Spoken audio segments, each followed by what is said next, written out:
Gracias a todos por asistir, por estar aquí. Gracias a la Universidad ORT, a la Facultad de Arquitectura, por la invitación nuevamente este año bueno, más que dar una charla, a compartir con todos vosotros algunas reflexiones sobre la ciudad, que al final es a lo que me he dedicado toda la vida, y algo que sigo aprendiendo todavía y me queda mucho por aprender. Pero bueno, pero todos estos años de experiencia trabajando, sobre todo en el caso de Madrid, también alguna otra ciudad española, pero el caso de Madrid, me ha permitido adquirir una cierta experiencia en algunos temas, como el que vamos a tratar hoy, que creo que es un tema fundamental del debate contemporáneo de la ciudad, que es la regeneración urbana. Antes de entrar en materia, como la presentación va a parecer muchas veces la imagen del plano de Madrid, y a mí no me gusta nunca hablar presuponiendo que todo el mundo conoce absolutamente todo, ¿no? Y entonces voy a hacer una pequeña presentación de lo que significa la ciudad de Madrid dentro del contexto de España, ¿no? Bueno, como todos ustedes saben, pero digo, si algunas cosas de las que comento os parecen obvias, lo siento, pero me parece importante tener un panorama y una escala básica de la ciudad que estamos hablando antes de hablar de cosas concretas sobre ella. Madrid es parte de la comunidad, de una de las regiones administrativas de España, de la Comunidad Autónoma de Madrid, la más singular y artificial de todas ellas. Ahora veremos por qué. La Comunidad de Madrid tiene 179 municipios, ¿no? Bueno, España tiene una división administrativa en comunidades autónomas, 17 comunidades autónomas, de las cuales una es Madrid, y a su vez Madrid tiene una división en 179 municipios, de los cuales el municipio de Madrid es uno de ellos. La corona metropolitana tiene unos 28 municipios y la región metropolitana unos 150 municipios. Pero esta región, esta comunidad autónoma, tiene la singularidad de que el municipio, la capital o la ciudad, digamos, que es capital de la comunidad autónoma y capital del Estado, tiene la mitad de la población de toda la región, de toda la comunidad autónoma, y el 60% de la actividad económica. Esta proporción tan importante de la ciudad en la región no la tiene ninguna otra comunidad autónoma, y eso tiene unas consecuencias políticas y administrativas muy importantes que van a influir en muchos de los temas que vamos a ver hoy, ¿no? Siempre se habla en Madrid de quién tiene más poder, si el alcalde de la ciudad, el alcalde de Madrid, o el presidente de la comunidad autónoma. En el resto de comunidades autónomas no hay duda que el presidente de la comunidad autónoma tiene una importancia mayor que el alcalde de una ciudad, aunque sea la más importante de la comunidad, pero en el caso de Madrid eso muchas veces se pone en duda, como digo, porque finalmente toda la comunidad autónoma es la región funcional de la ciudad, ¿no? Madrid es, como dice Peter Hall, una megaregión metropolitana en el cual el área funcional de la ciudad excede en mucho estos límites municipales y incluso va más allá de los límites de la propia comunidad autónoma. Y eso tiene sus consecuencias funcionales, administrativas, políticas y de gobernanza de la ciudad. La comunidad autónoma tiene una superficie de unos 800 hectáreas, tiene 2 millones, casi 3 millones de viviendas, 2.800.000 viviendas, y unos 6 millones de habitantes, 6 millones y medio de habitantes, que va oscilando más o menos a lo largo de los años, pero ya lleva bastantes años por encima de los 6 millones de habitantes. Y eso equivale a una densidad de 8 habitantes por hectárea. El municipio de Madrid, que es uno de estos 179 municipios, como os decía, tiene la mitad de la población, tiene unos 3 millones de habitantes, una superficie de 60.000 hectáreas aproximadamente y 1.300.000, 378.000 viviendas. lo cual da una densidad de 54 habitantes por hectárea dentro del municipio de Madrid. Si nos vamos aproximando y vamos disminuyendo la escala, el centro, lo que se denomina centro urbano de la ciudad, o también se llama la almendra central, que es esta línea blanca, es el ámbito o el recinto delimitado por esta línea blanca que veis, es lo que se llama el centro urbano y está delimitado por el primer cinturón de alta capacidad, que es la M30. Es el ámbito que se desarrolló durante gran parte del siglo XX, tiene una superficie de 5.800 hectáreas, medio millón de viviendas y 1 millón de habitantes aproximadamente. O sea, 1 millón de habitantes viven dentro de la almendra central, 3 millones en la periferia de la almendra central y 6 millones en la periferia del municipio de Madrid, o sea, en el área metropolitana de la ciudad.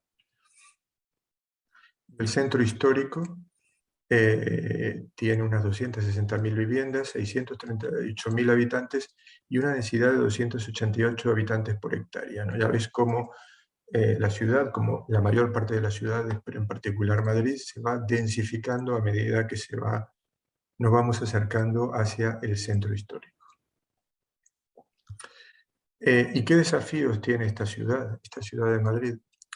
Tiene, yo creo que uno de los desafíos que tienen todas las ciudades contemporáneas, pero un desafío que no es nuevo y ahora lo vamos a ver, que es el desafío o el debate entre hacer nueva ciudad por extensión territorial, o sea, el crecimiento por extensión de la ciudad, o hacer nueva ciudad por regeneración de la ciudad existente.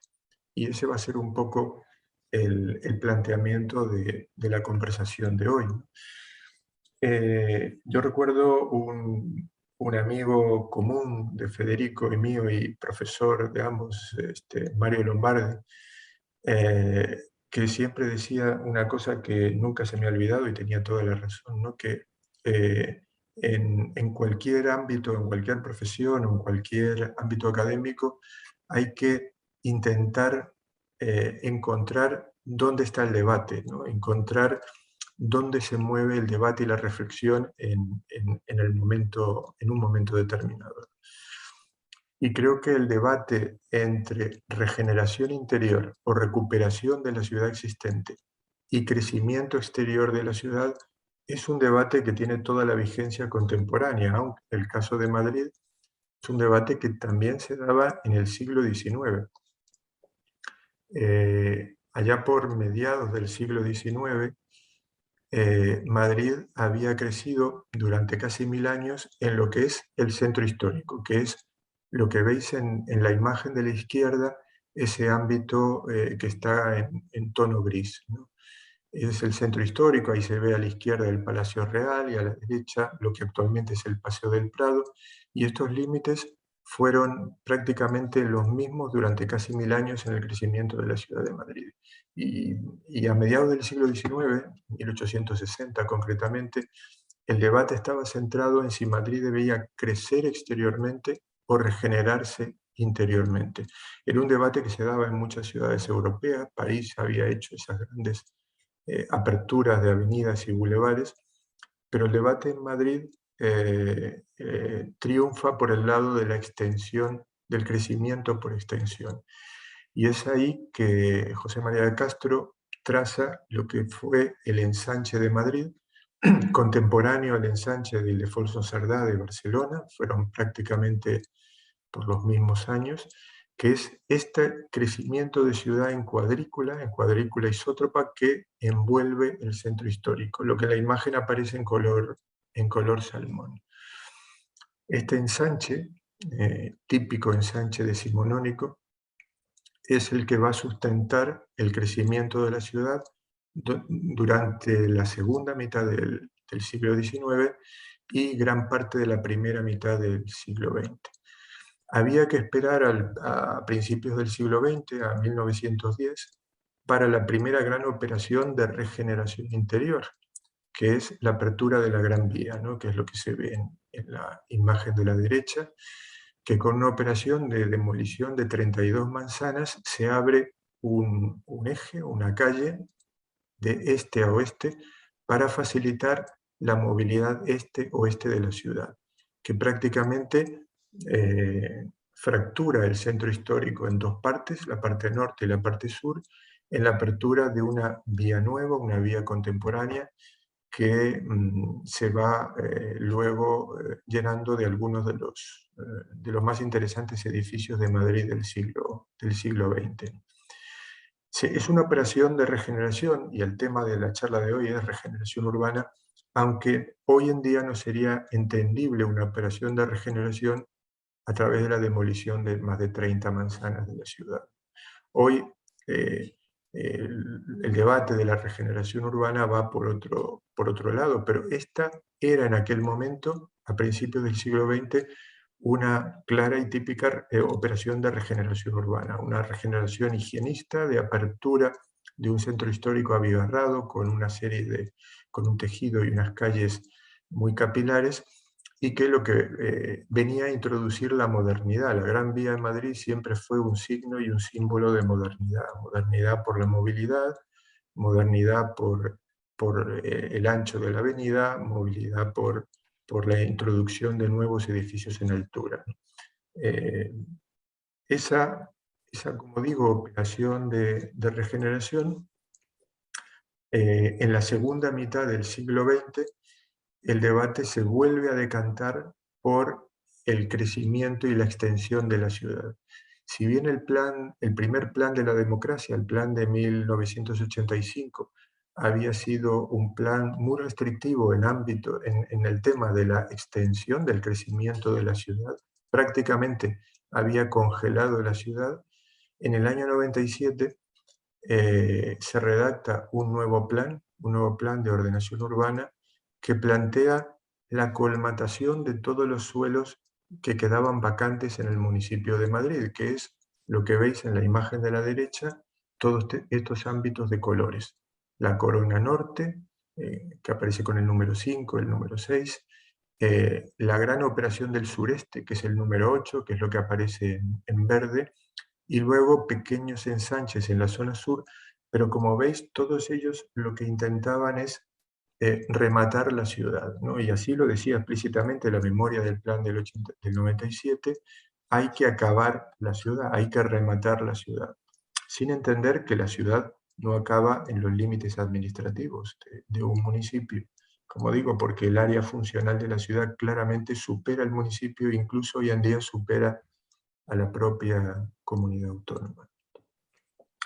Pero el debate en ese momento se decantó y triunfó por el lado del crecimiento y la extensión de la ciudad.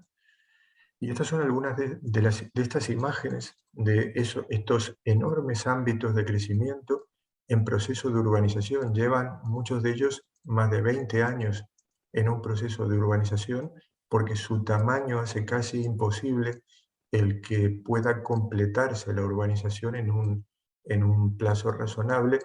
Y además, como pasa tanto tiempo en el desarrollo de estos ámbitos por su propio tamaño, lo que sucede es que terminan enfrentándose a periodos de crisis que paralizan el desarrollo urbano, y que paralizan la industria de la construcción.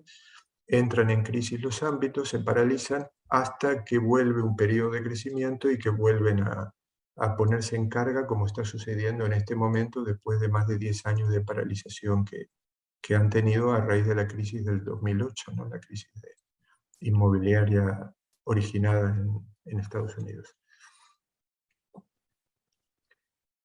El potencial de crecimiento de la ciudad, como digo, por esos desarrollos, es en torno a 100.000 viviendas. Hay una edificabilidad remanente de 18 millones de metros cuadrados, que constituye el 8% de todo el suelo construido de la ciudad, y 33 millones en suelo urbanizable, 33 millones de metros cuadrados, que es el 15% del suelo construido. Toda esa es la capacidad de crecimiento y de extensión exterior que todavía le queda a Madrid, como digo, porque en estos desarrollos que acabamos de ver se habrá completado más o menos entre un 20 y un 30% de los mismos, y queda todavía un 70% por desarrollar, sobre todo toda la gran estrategia del sureste, que se llama esa gran pieza, que tiene la misma superficie, si vemos, vamos hacia atrás, eh, esta, esta pieza verde, el número 8 que veis ahí, de crecimiento en el sureste, tiene exactamente la misma superficie que la almendra central, que esa pieza interior que envuelve la M30. Pero a la ciudad le queda todo un tejido interior eh, sobre el cual hay mucho que hacer, porque si bien ese suelo urbano está colmatado, pero tiene una serie de problemas que vamos a ver ahora y que son parte de este desafío de regeneración y que es una alternativa al crecimiento exterior. No, yo no digo que sea una alternativa incompatible, porque en esos términos muchas veces se ha generado el debate, ¿no? Y además es un debate ideologizado entre la izquierda y la derecha, ¿no? Hay muchos conceptos en urbanismo, por lo menos aquí en Madrid, no sé cómo están las cosas ahora en Uruguay, pero aquí en España, en particular en Madrid, que tienen un tinte, se cargan finalmente de un tinte ideológico con poca reflexión profesional y académica, ¿no? Entonces, la izquierda, por ejemplo, no cree en el crecimiento exterior, solo en la regeneración interior, mientras que la derecha suele apostar por el crecimiento exterior, ¿no? Por la nueva urbanización de suelos. La izquierda no le gustan las alturas, ni los edificios en alturas, a la derecha sí. La derecha apuesta por la movilidad rodada, la izquierda por la peatonalización de la ciudad. Esto simplificando mucho el debate, pero estas cuestiones, que son cuestiones evidentemente de debate, y con poco, como digo, con poco respaldo profesional y científico, pero son parte del debate político y a veces se convierten en verdades indiscutibles. Pero ahora veremos que si analizamos cualquiera de estos elementos que hemos hablado, la compacidad, la segregación de usos, el crecimiento, cuánto es la demanda real de viviendas, qué necesidades tiene el suelo urbano consolidado, veremos que no necesariamente tienen que ver nunca con estos debates extremos, porque al final todos ellos son instrumentos para unos fines determinados que están determinados por ese diagnóstico necesario de la ciudad. Y por eso hablo de diagnóstico, porque creo que para enfrentarnos a la ciudad, ya sea para resolver sus problemas, para hablar de crecimiento exterior, para hablar de regeneración interior, tiene que haber un diagnóstico serio, ¿no? Si no, es muy difícil hacer cualquier planteamiento que pueda llegar a resultados interesantes. A partir de ese diagnóstico, plantear unas estrategias y unos instrumentos que pongan en práctica esas estrategias. Este es un poco el discurso de lo que vamos a comentar hoy y vamos a verlo con algunos ejemplos concretos. El diagnóstico. Hay muchas maneras de diagnosticar la ciudad, hay muchas maneras de diagnosticar los tejidos urbanos. Nosotros cuando trabajamos en la revisión del plan, que un equipo de más de 80 personas nos dedicamos durante 4 o 5 años a estudiar la ciudad concretamente, y generamos muchísima información porque había especialistas de todo tipo, por supuesto la mayor parte arquitectos urbanistas, pero ingenieros, sociólogos, economistas, cada uno especialista en su campo. Eh, Nos planteamos el desafío de cómo, cómo diagnosticar la ciudad, cómo determinar y cómo discernir cuáles eran los problemas y las potencialidades de la ciudad, ¿no? Y no de manera aleatoria ni que fuera un parecer, sino que estuviera respaldada por datos e información sólida. Entonces, hoy en día disponemos de instrumentos muy potentes para analizar la ciudad, y lo primero que hicimos es volcar toda la información que teníamos de la ciudad en una plataforma GIS, en un sistema de información geográfica, que es un sistema muy potente de administrar la información. Y a partir de ahí, una vez que estaba toda esa información volcada parcela a parcela de toda la ciudad, dividiendo en polígonos absolutamente cada metro cuadrado de la ciudad, de binario, de zona verde, de parcelas privadas, de parcelas públicas, establecimos una serie de indicadores. En total, aquí solo hay algunos, pero en total creo que fueron 54 indicadores que los fuimos agrupando en temas que nos parecían relevantes. Esos temas que están, o que están en el cuadro que veis denominados como ejes, que es ciudad compleja, o sea, usos del suelo, toda una batería de indicadores vinculados a cuáles son los usos del suelo, que eso determinan, y ahora veremos cuánto, el comportamiento de la ciudad, la distribución de los usos del suelo, ciudad compacta y morfología urbana.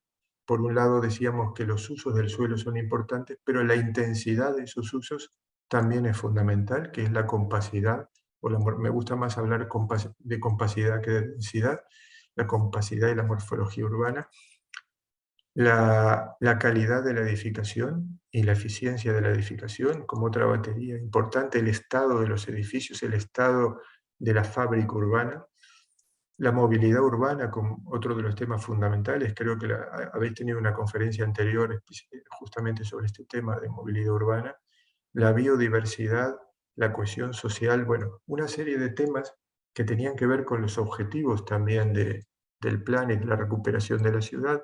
Y como veis, algunos de esos indicadores concretos hablan del equilibrio entre actividad y residencia, y la residencia es un equilibrio fundamental de la ciudad. Ahora veremos por qué. La actividad económica en edificio compartido, la densidad de locales comerciales, el factor verde, la temperatura día, la superficie de viviendas, una serie de indicadores que podían ser perfectamente medibles. A partir de ahí establecimos cuál era la media de esos datos o de esos valores, la media en toda la ciudad. Y a partir de obtener esa media, también analizamos cuáles podían ser los valores óptimos. Esto de los valores óptimos puede ser muy discutible, ¿no? Esto lo analizó bastante Salvador Rueda en el Laboratorio de Ecología Urbana de Barcelona, y nosotros hicimos también algunos análisis y algunas investigaciones analizando casos concretos o tejidos concretos, sobre todo para analizar cuáles eran algunos valores óptimos de algunos de estos temas fundamentales de la ciudad.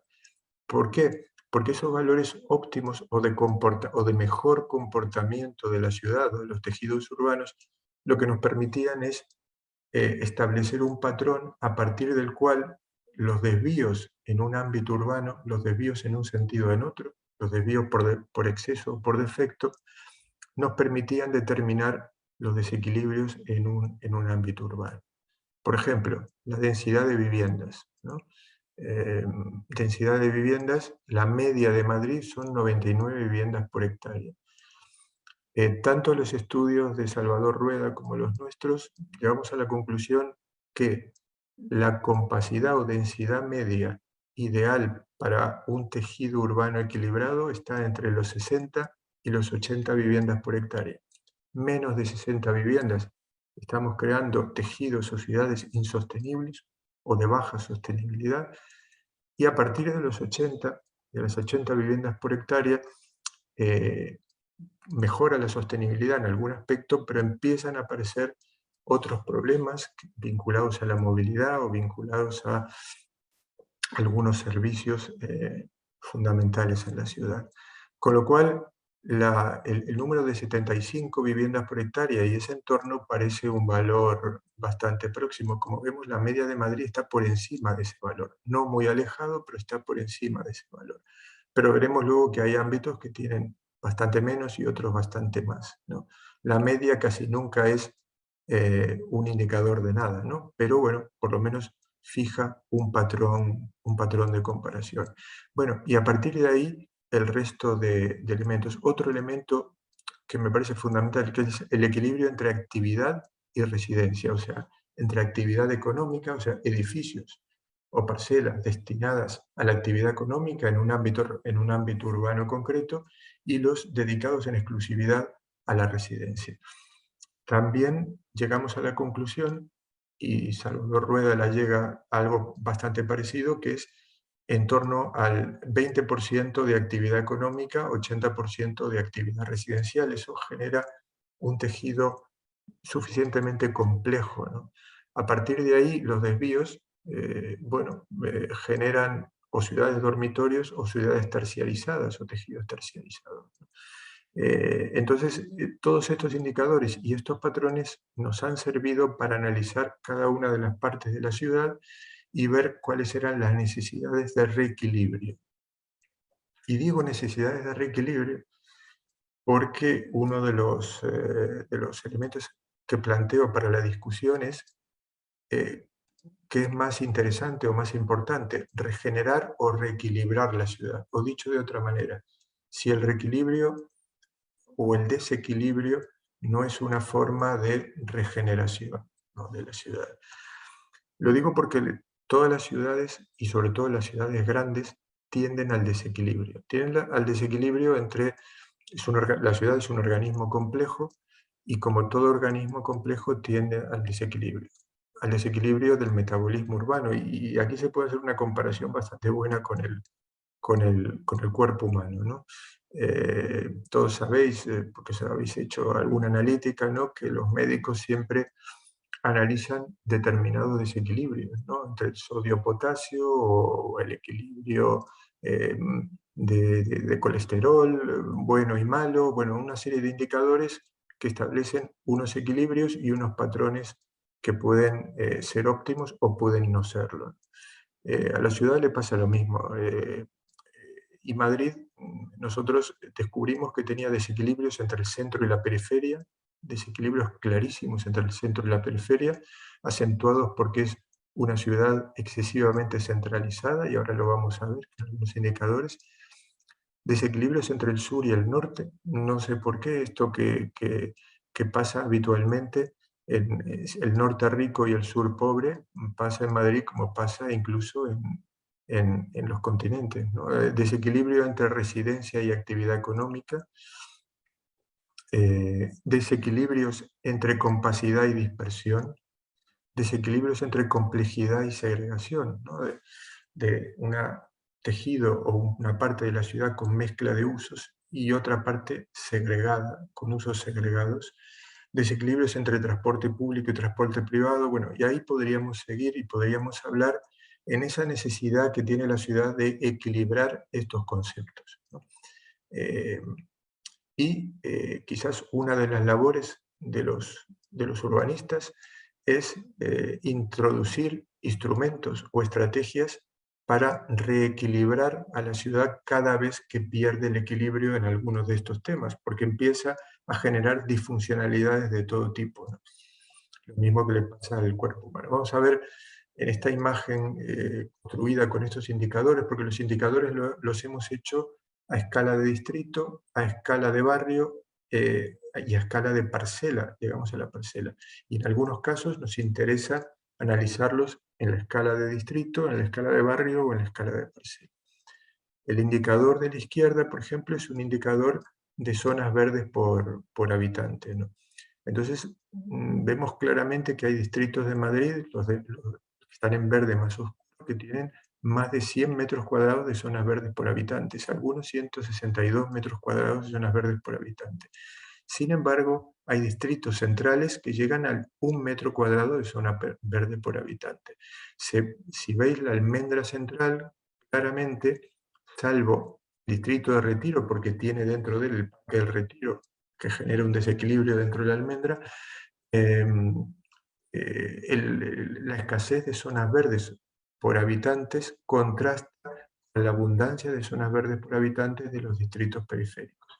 Sin embargo, miramos el plano de indicadores de la derecha, que es dotación comercial en barrios, o sea, actividad comercial, dinamismo comercial, que es un concepto importante en la ciudad, es muchísimo mayor ese dinamismo y ese equilibrio comercial en la almendra central frente a un muy bajo dotación comercial en la periferia, ¿no? O sea, el dinamismo comercial que tiene la periferia, que tiene la almendra central, no lo tiene la periferia.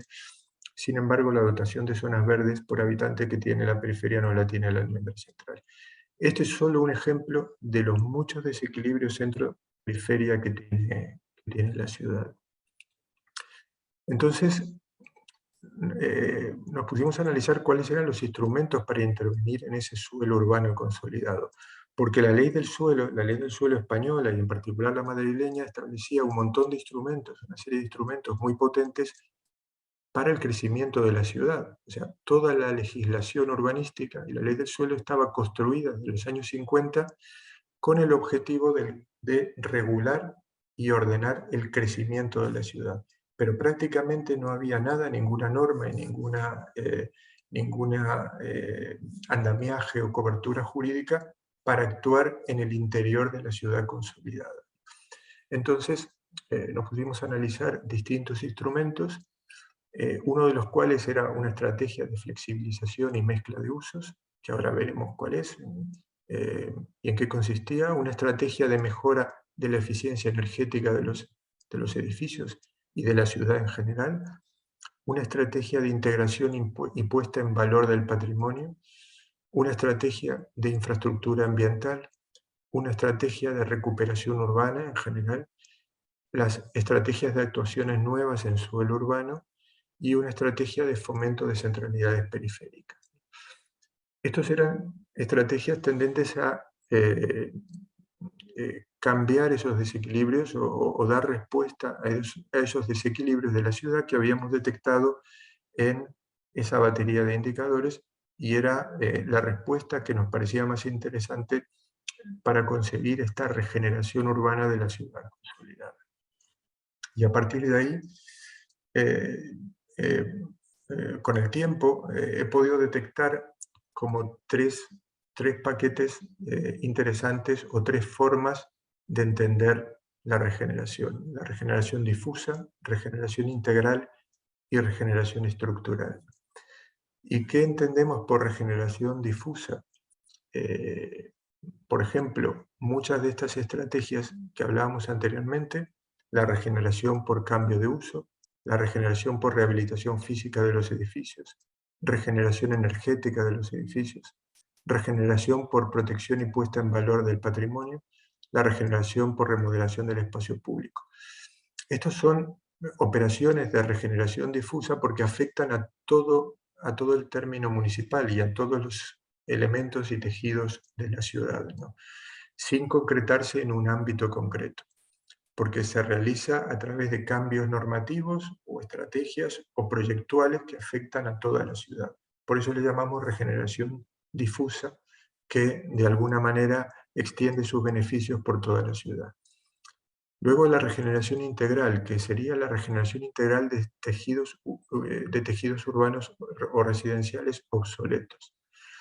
Entendiendo por regeneración integral la delimitación de un ámbito concreto, de un tejido concreto, a la cual, y veremos de qué manera, se aplica una estrategia de regeneración integral de ese barrio, de ese tejido o de ese ámbito espacial concreto de la ciudad. Y luego una regeneración que podríamos llamar estructural, porque es un tipo de actuación en la ciudad que su consecuencia más importante es la reestructuración de la ciudad, es intentar seguir trabajando, que es algo que hay que trabajar siempre, por el restablecimiento y la regeneración de la estructura urbana. ¿Y por qué digo esto? Porque a lo largo de la historia muchos de los crecimientos, el caso de Madrid es un caso típico, los crecimientos se han dado simplemente por acumulación de piezas que se adosaban a la fábrica original de la ciudad, pero sin una estructura que le diera coherencia y cohesión a toda la ciudad. Y luego han tenido que aparecer planes y estrategias para reestructurar esas piezas y estos tejidos que simplemente se iban juxtaponiendo, digamos, a la ciudad por adición de capas, pero no por el crecimiento de una estructura continua que diera orden a esos crecimientos. Por eso digo, esa regeneración estructural puede ser por actuaciones nuevas en suelo urbano, en operaciones de relleno de vacíos urbanos, ¿no? De áreas de oportunidad, operaciones de reestructuración o de cohesión territorial de la ciudad, que todavía siguen siendo necesarias en el interior de una ciudad como Madrid, o operaciones de creación e impulso de centralidades periféricas. Como decía, Madrid es una ciudad excesivamente centralizada en su centralidad central y es necesario establecer o fortalecer centralidades periféricas para reequilibrar esa dependencia excesiva que tiene la ciudad de su centro urbano. Vamos a ver algunos ejemplos de regeneración difusa. El tema del cambio de uso, que era lo que proponíamos con el cambio de uso, era una división de todo el término municipal en áreas de regulación de usos diferentes a los planes anteriores para favorecer cambios de usos que fueran compatibles, hacerlos más fáciles, porque ahora os contaré cómo era en el plan anterior, establecer estrategias diferentes según las áreas funcionales dirigidas a una mezcla equilibrada de usos, una simplificación en la categoría de usos y el establecimiento, y esto es lo más importante, de horquillas pormenorizadas para el balance entre residencia y actividad económica, simplificando el uso de actividad económica en un único uso urbanístico. Porque el plan anterior establecía una diferencia entre actividades y dentro de las actividades económicas, actividades como la industria, el terciario, una serie de actividades, pero que finalmente todas formaban parte de un uso urbanístico que es el uso de actividad económica, que tiene unas características y un funcionamiento en la ciudad diferente al uso residencial. Y mi conclusión es que esos son los dos grandes usos de la ciudad, por lo menos los dos grandes usos privados, luego hay usos públicos, ¿no?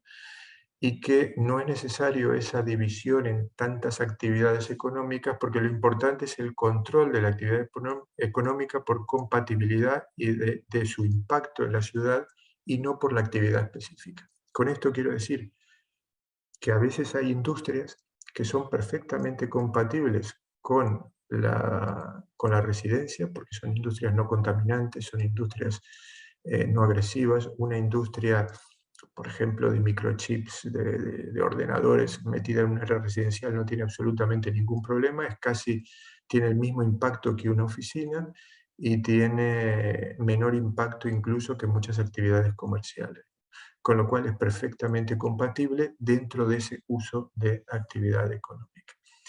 ¿Y qué es lo que se establecía en estas horquillas de usos? El plan del 97, por ejemplo, de la ciudad, este es un plano de usos del plan del 97 y todo lo que se ve en color claro, en color blanco, estaba establecido como residencial, como uso residencial.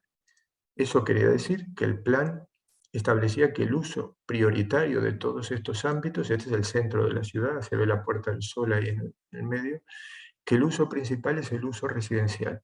Y para cambiar de uso, por ejemplo, para que un edificio residencial, un edificio de apartamentos se convirtiera en un hotel, que es un cambio de uso típico, un edificio de oficinas en edificio residencial, que es otro cambio de usos que se ha dado en los últimos años en algunos lugares de la ciudad, o de oficinas en hotel, había que hacer un plan especial de cambio de uso. Un plan especial que tardaba meses en desarrollarse. Y es un plan especial que lo que analizaba era la compatibilidad del nuevo uso que se proponía con los usos colindantes residenciales, el impacto de ese uso en el entorno. Pero al final pasaba muchísimo tiempo para producirse un cambio de usos.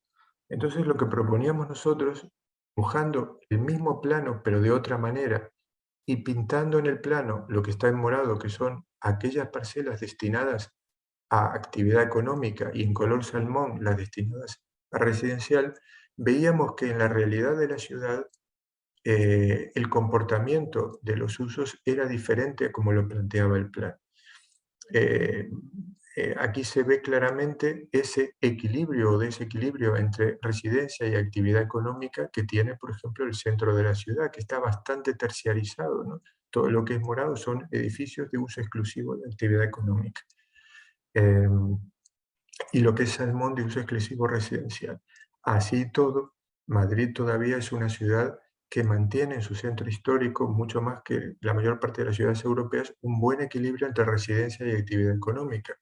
Yo siempre pongo el ejemplo de Londres, que la City londinense, el corazón de Londres, está completamente terciarizado. Uno va un domingo a recorrer la City y puede andar yo llegué a andar casi 45 minutos atravesando la City y no me he cruzado absolutamente con nadie. Es una ciudad fantasma, ¿no?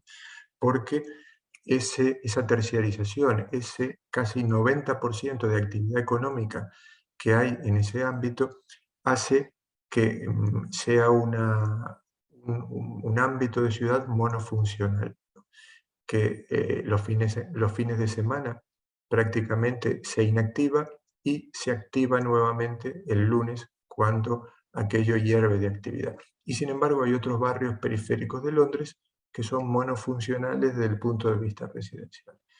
Y como decíamos, a la conclusión que llegamos es que una mezcla de usos hace una ciudad más dinámica, más rica, que esa mezcla está entre el 80-20, más o menos, pero nos permitía establecer una serie de horquillas en determinados ámbitos en las cuales la regulación que proponíamos era, mientras se mantuviera esa horquilla, no nos fuéramos excesivamente fuera de la horquilla, o sea, terciarizando demasiado o convirtiendo al ámbito excesivamente en una ciudad dormitorio, mientras estuviéramos dentro de la horquilla, el cambio de uso se podía hacer directamente con una licencia de edificación, sin hacer el plan especial. ¿Por qué? Porque el impacto que podía ejercer esa actividad ya estaba controlado por esta horquilla, permitía mantener el equilibrio. Esta es otra comparación de planos de un plan y otro, en este caso el Paseo de la Castellana, que también es un eje terciarizado de la ciudad. Vemos cómo se acumula la actividad económica en torno al Paseo de la Castellana. Esto también nos permitía ver cómo estaba funcionando la ciudad, que el plan del 97, el plan anterior, no permitía observar el funcionamiento real de la ciudad. Y esto se regulaba a través de unas fichas, cada área de regulación tenía estas fichas. Y esto, ¿qué quiere decir? Que el cambio de uso, la posibilidad de cambiar un uso es una forma de regeneración urbana, es una de estas formas difusas de regeneración de la ciudad interior. Otra de las estrategias es la estrategia de rehabilitación física de los edificios. En el año 98 se aprueba en Madrid una ordenanza, que es la Ordenanza de Conservación, Rehabilitación y Estado Ruinoso de las Edificaciones, cuya sigla es ITE, que de alguna manera se inspira en lo que ya se había aprobado años anteriores para los vehículos, para los coches, ¿no? Que es la inspección técnica de vehículos, la ITV, ¿no? Que todos los vehículos tienen obligación de pasar cada determinado tiempo. Bueno, lo que establece esta ordenanza es una cosa muy importante. Primero, que consigue generar un inventario completo de todos los edificios de la ciudad. Todos los edificios, como tienen que pasar esta inspección cada 10 años, el ayuntamiento al final tiene un inventario perfecto de todos los edificios y de su estado de conservación, porque el objeto de la inspección es la estructura, las instalaciones, el estado de la cubierta y el estado de la fachada. O sea, todos aquellos elementos de la edificación que pueden convertirlo en una ruina física o que pueden afectar a la seguridad de las personas o de la imagen de la ciudad, por ejemplo, el caso de la fachada. Eh, Todos los edificios a partir del año 98 tienen la obligación de pasar cada 10 años una inspección técnica que por un técnico homologado independiente, un arquitecto o un aparejador, lo que evalúa es el estado de estos 4 elementos. Ahora, en la última modificación de la ordenanza, se ha agregado también temas que tienen que ver con el comportamiento energético de la edificación, que lo vamos a ver ahora un poquito más adelante. Otra de las novedades que tiene esta ordenanza es que si la propiedad no soluciona los problemas detectados en la inspección técnica del edificio, que puede ser favorable o desfavorable, favorable si todos estos elementos están bien y si no es desfavorable, y si es desfavorable tiene que solucionar los problemas encontrados, y si no, hay una ejecución sustitutoria por parte del ayuntamiento. El ayuntamiento ejecuta las obras que no ejecuta el particular y luego termina cobrándose a largo plazo incluso con el embargo de la propiedad. Porque esto está recogido en la propia Constitución española, que es el deber de conservación, y en particular el deber de conservación de los edificios. Gracias a esta normativa, en estos últimos 20 años, se ha conseguido una regeneración física del tejido de la ciudad bastante importante, bastante potente. Tal es así que recuerdo que yo fui a Barcelona a contar cómo funcionaba esta ordenanza porque estaban muy interesados. Barcelona estaba mucho más adelantada que Madrid en otros temas de espacio público o algunas otras cuestiones, pero este tema no lo habían conseguido porque evidentemente no habían redactado, no habían aprobado una ordenanza como esta que permitía esa rehabilitación progresiva en el tiempo. La estrategia de regeneración energética de la edificación. Otra de las novedades es que ahora hay una calificación energética de los edificios. Cada edificio tiene la obligación de tener una evaluación y a partir de ella una calificación energética como tienen los electrodomésticos, ¿no? Que va de la A, si no recuerdo mal, a la G, siendo la G la más eficiente y la A la menos eficiente. A partir de ahí hay planes específicos de rehabilitación energética con financiación público-privada, o sea, es una financiación compartida público-privada, hay incentivos fiscales.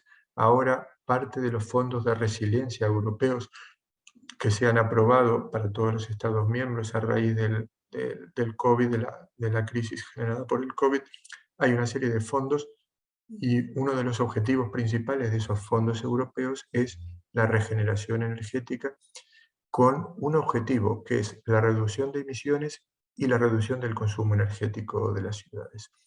Si bien la emisión de CO2 en el caso de las ciudades, el mayor porcentaje no es el de la edificación, sino el de los vehículos, pero a través de este ahorro energético que está planteado en esta estrategia, existe la posibilidad de un ahorro de más de un 17% de las emisiones de la ciudad en 2030 y más de la mitad del consumo energético, de un ahorro de un 55% del consumo energético.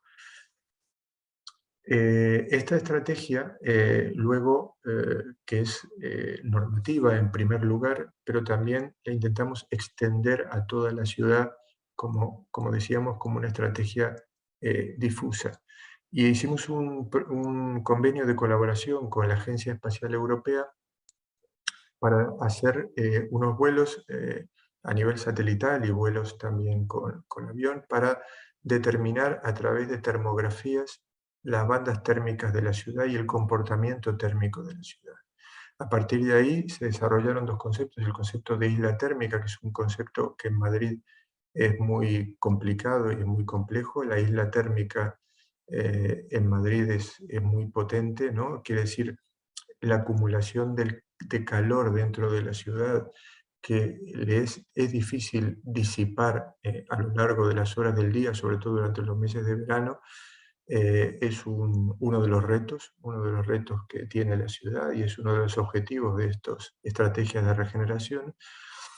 Y también el concepto de ámbito eficiente o ámbito ineficiente desde el punto de vista energético.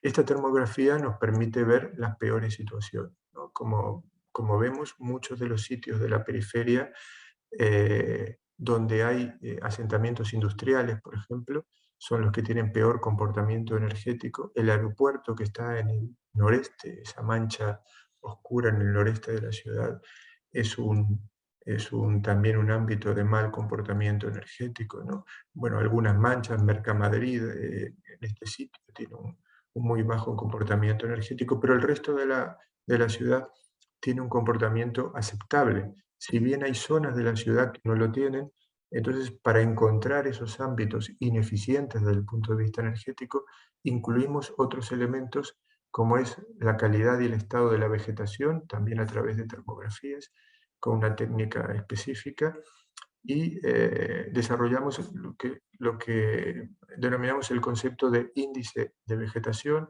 el concepto de factor verde y el concepto de espacio libre vinculado a la edificación. Bueno, esto llevaría mucho tiempo explicar cada uno de estos conceptos, pero son conceptos que lo que nos permiten es establecer reglas y normas que vayan mejorando el comportamiento energético, tanto de los edificios como de determinados ámbitos urbanos. Y superponiendo todos estos indicadores, obteníamos detectábamos, digamos, teníamos un diagnóstico bastante preciso de aquellos ámbitos que eran especialmente ineficientes desde el punto de vista energético y por lo tanto que deberían ser objeto de algún plan integral de regeneración energética específico. Estos ámbitos ineficientes o de baja eficiencia energética son aquellos sobre todo que determinaban unas oscilaciones térmicas de la temperatura superficial superior a los 15 grados. Se determinaron más o menos un 17% de toda la superficie construida del municipio que estaba dentro de este rango de oscilaciones térmicas superiores a los 15 grados, con lo cual con un mal comportamiento desde el punto de vista energético. Estaba básicamente instalado en zonas industriales, en algunos cascos históricos y en la primera periferia de la ciudad, y ahora veremos por qué la primera periferia. Otro de los elementos también o de las estrategias de regeneración difusa tenía que ver con la protección del patrimonio. Yo estoy convencido que la protección del patrimonio es un elemento fundamental de regeneración urbana, pero había un elemento muy importante que había que conseguir, que era compatibilizar la preservación del patrimonio, o sea, la preservación de los edificios con valor patrimonial y ámbitos con valor patrimonial, pero compatibilizarlo con la preservación de estos valores con la integración del parque edificado a los usos y demandas contemporáneos. ¿Esto qué quiere decir? Había muchos edificios en Madrid. Madrid tiene en un catálogo de protección de edificios más de 18.000 edificios protegidos con distintos grados de protección. Y muchas veces esos grados de protección que protegen absolutamente todo, por ejemplo la protección integral, que es el grado singular, el grado 1, prácticamente no se puede quitar ni un peldaño de una escalera. Eso hace que muchos de estos edificios, que por ejemplo no sean accesibles porque son construidos antes de los años 60 y entonces no tenían ascensor, tienen problemas de seguridad, problemas de habitabilidad, funcionales, problemas de sostenibilidad, problemas energéticos, de comportamiento energético, y era muy difícil rehabilitarlos para integrarlos a un uso contemporáneo, porque esa rehabilitación implicaba la afección o alguna afección a esos valores patrimoniales. Entonces, gran parte de la estrategia fue ver de qué manera se podía compatibilizar la protección de esos valores, la protección del patrimonio, con la posibilidad de integrar estos edificios a los usos y las demandas contemporáneas, ¿no? O sea, compatibilizar, entre otras cosas, la habitabilidad con la protección del patrimonio. Y este es otro de los elementos que ha permitido ir regenerando el centro histórico, porque ha permitido que nuevos usos, como la operación Canalejas, por ejemplo, una de las más importantes operaciones de regeneración de los últimos años del centro de la ciudad, que ha reconvertido 9 antiguos bancos que estaban abandonados durante 10 años, convertirlos en un complejo hotelero y una galería comercial de alto nivel, el primer Hotel Four Seasons de la ciudad, a través de la regeneración de estos edificios que tenían tan alto valor patrimonial que era imposible que cualquier uso, y en particular un uso hotelero contemporáneo de alto standing, que pudiese transformarlos.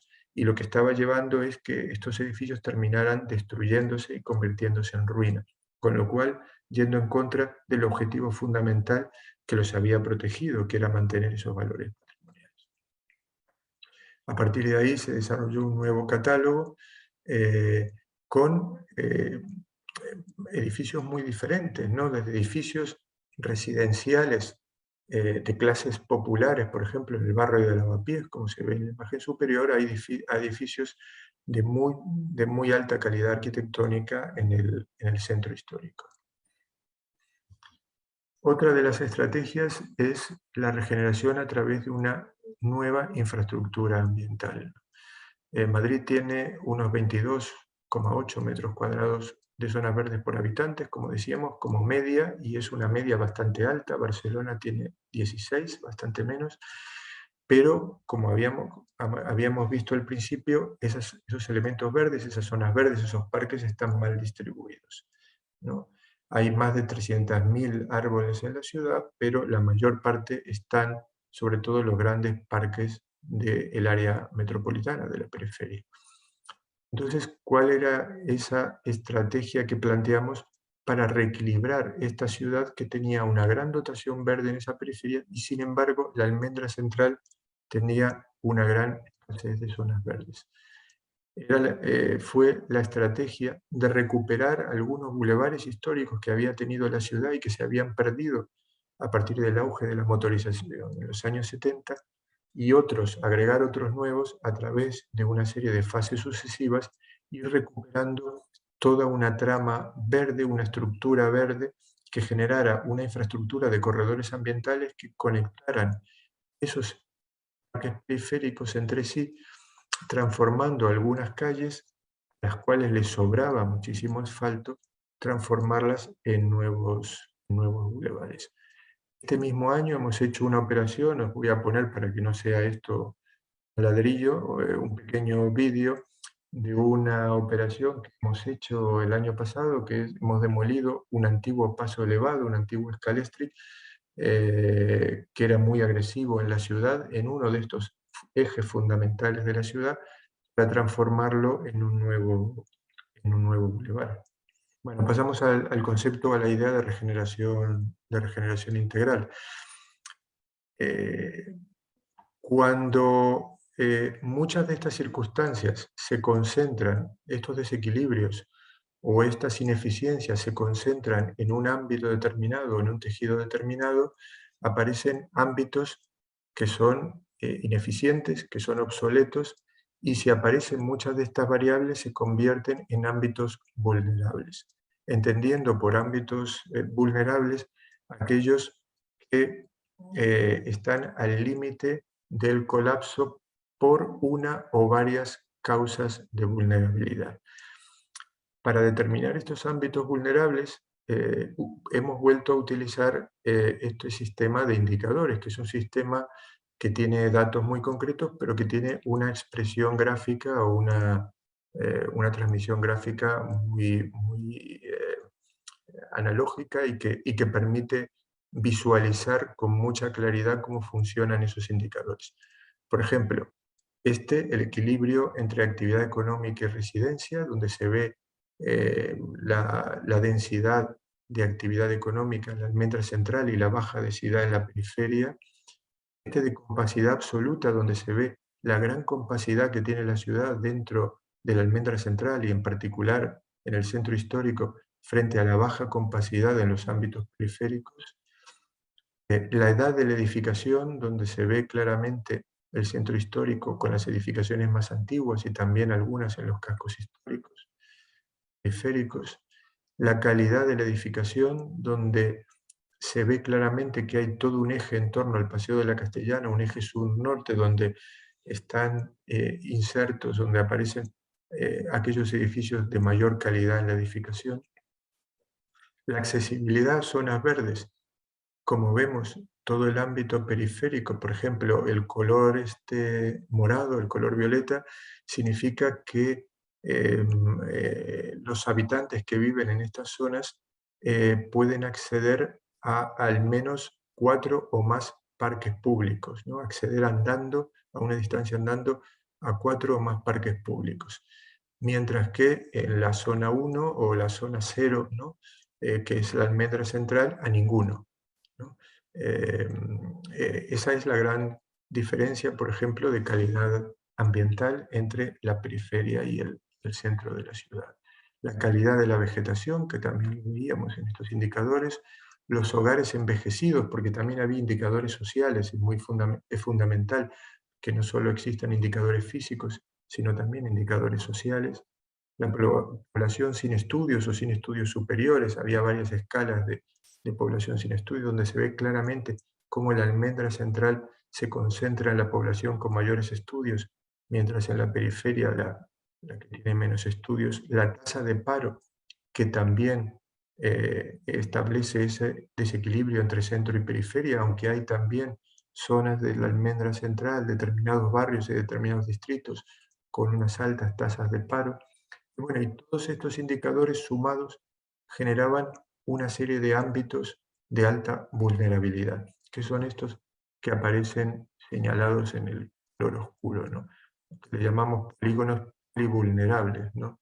Entendiendo la vulnerabilidad como la predisposición de un barrio o un ámbito para entrar en crisis por concurrencia de circunstancias físicas, sociales, económicas y ambientales que desalientan la inversión.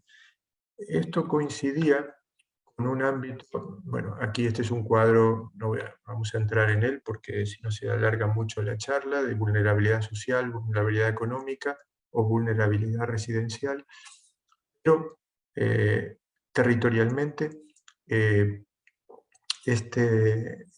esta zona, estos ámbitos, perdón, se acumulan en una zona que le llamamos la primera periferia, que está entre la almendra central y la nueva periferia. Esta primera periferia es el gran crecimiento que tiene Madrid entre los años 50 y los años 70, con la gran inmigración del campo a la ciudad, y que desde el punto de vista urbanístico se establece a través del modelo de bloque abierto, de ciudad de bloque abierto. Y se ubica en esta zona de donuts mordido, ¿no? que se ve en el mapa, ¿no? Y como veis, son todos barrios de bloques abiertos que tienen una característica, es la mitad del suelo urbano de la ciudad, tienen una gran calidad ambiental porque tienen mucho espacio libre y mucho espacio verde. Algunos de ellos tienen incluso una gran calidad arquitectónica desde el punto de vista urbanístico, fueron hechos por grandes arquitectos del siglo XX, pero la calidad constructiva, por ser edificaciones de posguerra, es muy baja, con lo cual su ineficiencia, su comportamiento energético es muy malo, y la mayor parte de ellos incluso no cumplen las condiciones mínimas de accesibilidad, o sea, hay hasta de 5, 6 o 7 plantas sin ascensor, o tienen también unos bajos índices en la urbanización del entorno. Y a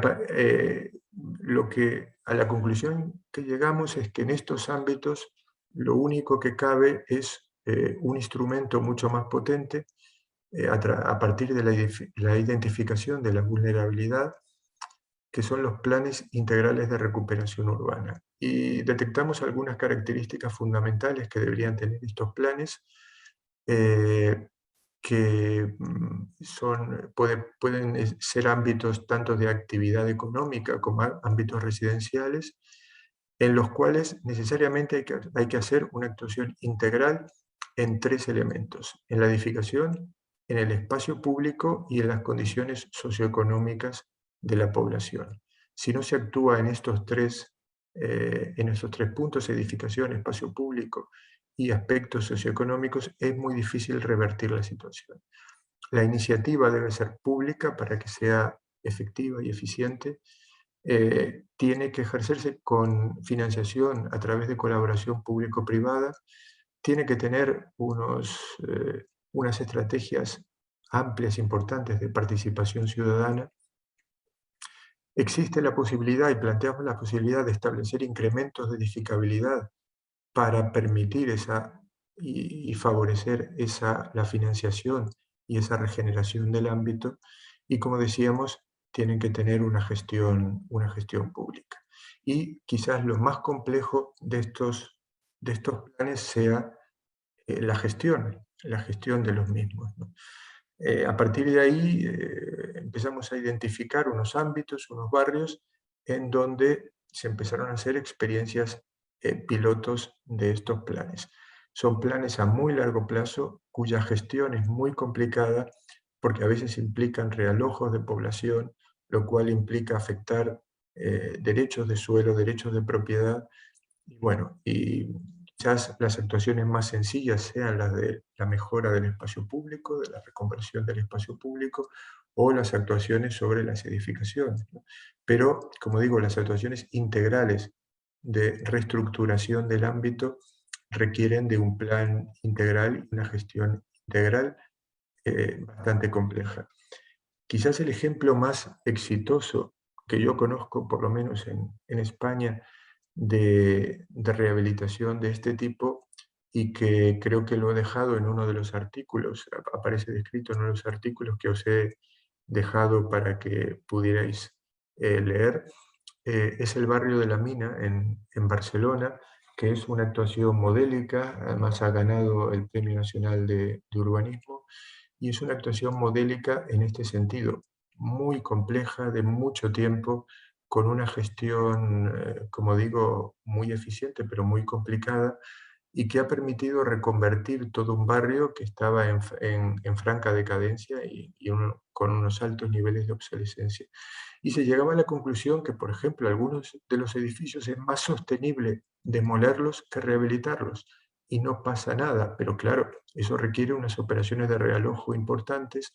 Entonces, eh, no solo a veces por la propia estado y calidad de la edificación, sino porque es necesario esa demolición para una reestructuración del barrio, ¿no? Aquí se crea un bulevar central que conecta el barrio con el mar, eh, y esa apertura y la inserción de determinados equipamientos para reequilibrar el barrio determinaban la necesidad de demoler unos edificios que se sustituyeron por otros edificios residenciales, otros se rehabilitaron, pero os recomiendo que, no vamos a contarlo hoy porque excedería el tiempo de la charla, pero os recomiendo que leáis ese artículo porque a quien os interese estos casos o estos ejemplos de rehabilitaciones integrales de barrios, ¿no?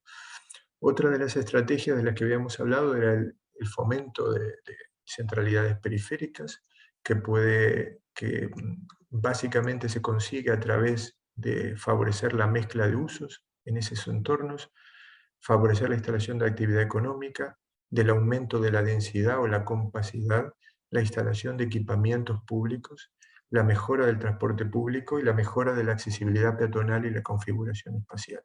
¿Y a través de qué herramientas?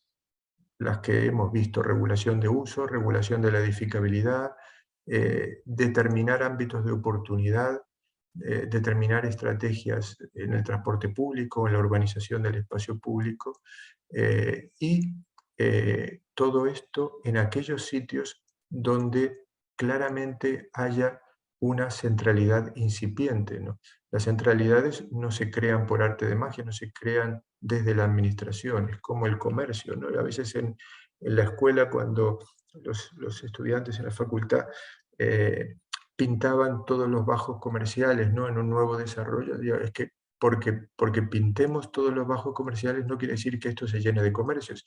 Y estamos cansados de ver nuevos desarrollos urbanos que todo el zócalo comercial está cerrado durante años porque no hay masa crítica para que la actividad económica, la actividad comercial se instale en ellos, ¿no? Entonces, tiene que haber una masa crítica, tiene que haber una centralidad, en este caso incipiente, que se puede favorecer, se puede incrementar a través de estas herramientas y estas operaciones.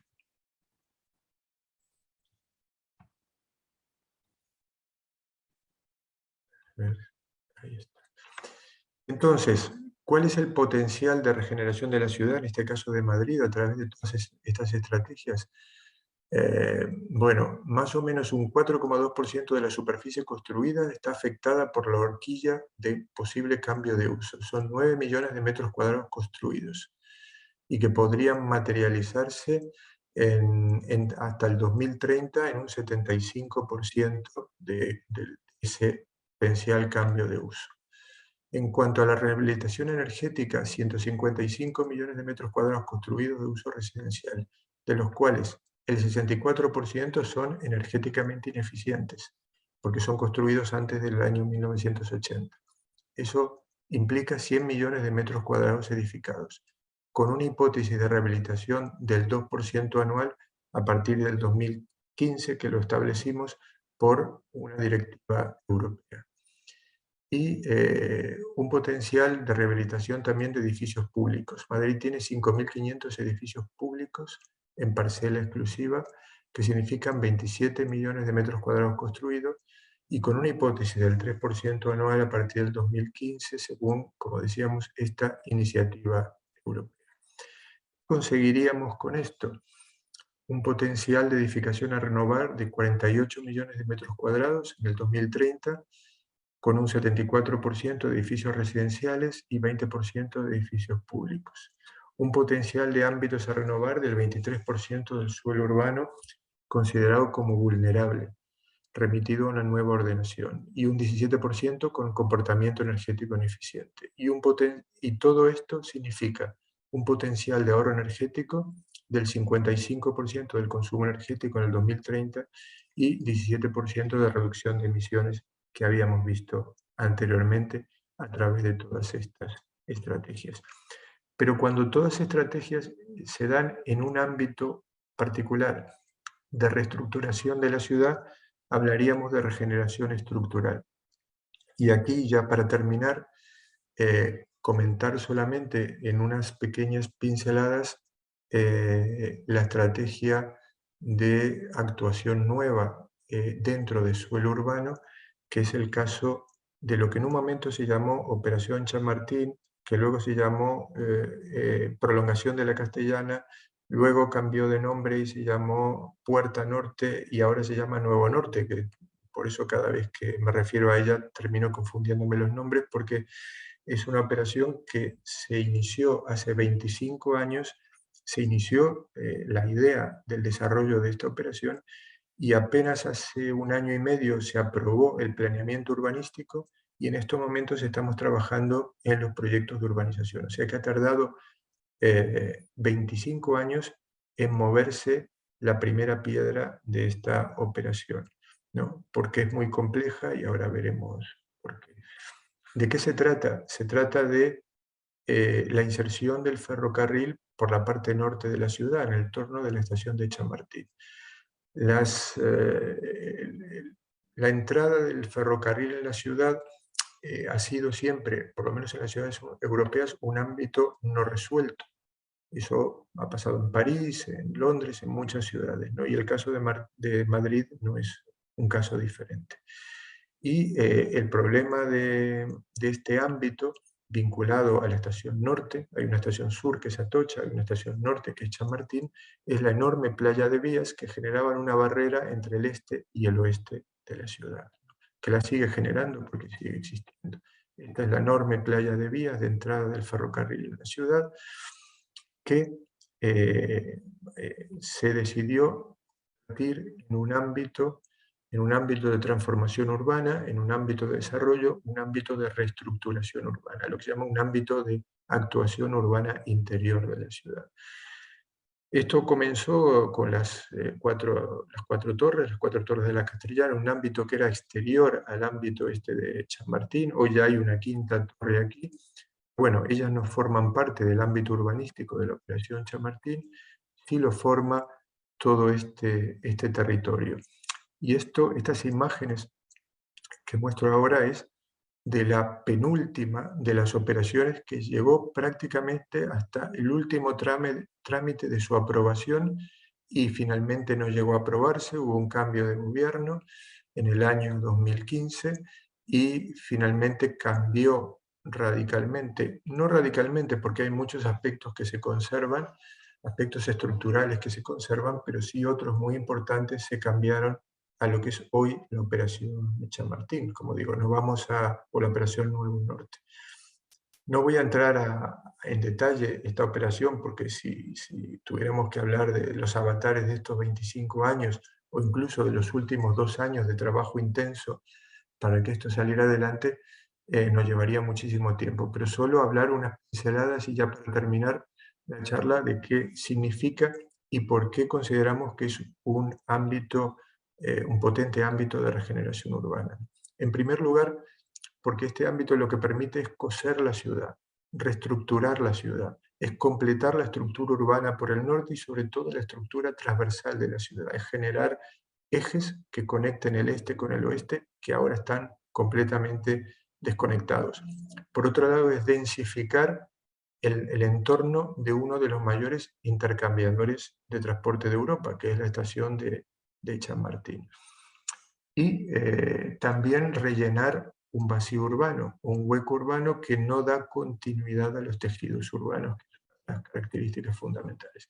Bueno, y algunos datos generales del proyecto: tiene una superficie de 3 millones de metros cuadrados, una edificabilidad residencial de 1 millón de metros cuadrados y una edificabilidad terciaria de 1.600.000 de metros cuadrados.